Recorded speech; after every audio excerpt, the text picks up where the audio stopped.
I've never really found games with paper cutout style characters that interesting to look at, but Duck Detective became an exception. Playing the demo made me warm up to the game, since the character models and environments blended really well with each other, and I thought that the concept and the mechanics were so fun that I had to play the full thing. Duck Detective: The Secret Salami has you playing as Eugene McQuacklin, a duck who's a full-fledged detective. Yeah, complete with a hat and a trench coat. He even has a voice that doesn't match him at all, which makes it hilarious every time he's extra serious. Sweet, spongy loaf. But yeah, the Duck Detective's been going through some things that may or may not be self-inflicted. He just got divorced, and he can't even pay his rent because of his addiction to loaf bread. After thinking about his life choices, he gets a new case that leads him to a call center where he'll investigate someone's stolen lunch. It sounds like a really silly issue, but it turns out there's more to it than he previously thought. Your main objectives are to gather clues by interacting with objects and talking to people around the office.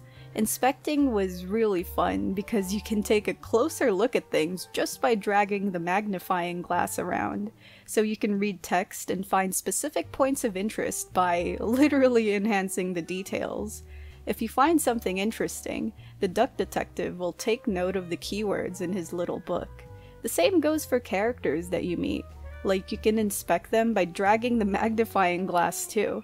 This reveals details on their clothing, face, and accessories.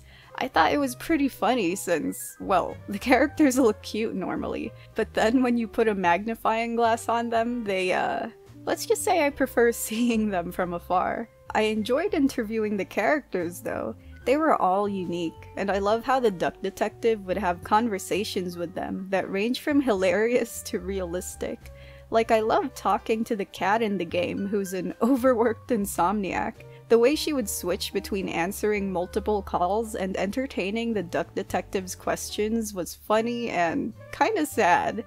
I can see why this game has inspiration from the show Aggretsuko, since it had cute animal characters that are relatable. Now, after gathering all the clues that you can find, you can start forming deductions. The deductions page will have sentences and blank spaces that you need to fill out, with specific suspects and keywords.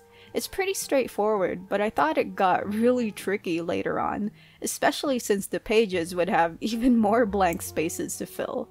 Luckily, the game tells you whether you've made mistakes in your deductions, so you can get away with swapping words. If you really get stuck like I did, you can even get hints from the Duck Detective himself. It was really satisfying being able to solve deductions though, but I did have some trouble with some of them towards the end.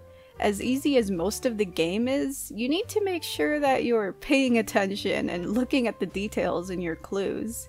Overall, Duck Detective: The Secret Salami was pretty fun. It took me almost 3 hours to beat the game, and it's mostly because I struggled with solving the deductions towards the end. I admit that I had to look up a guide too, since I was stuck.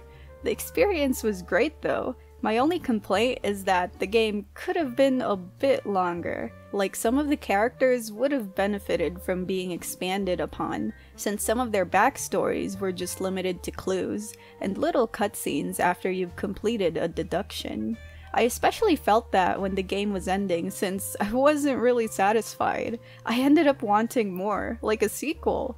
It just felt like the Duck Detective's adventures were only getting started at the end of this game. So yeah, hopefully it doesn't just end with the Secret Salami. I still recommend Duck Detective though. It was funny, interesting, and surprisingly cozy for a whodunit game. If you want to try it yourself, it's on PC and the Switch. Let me know what you thought about the video. Thank you to my patrons at Patreon for supporting my channel. And as always, if you haven't already, like and subscribe to support my channel. Hi, and yes, I know I'm back with another video in just a few days. I still have a lot of stuff that I'm working on, so hopefully I can progress through them faster. Anyway, thanks for watching, and I'll see you in the next video.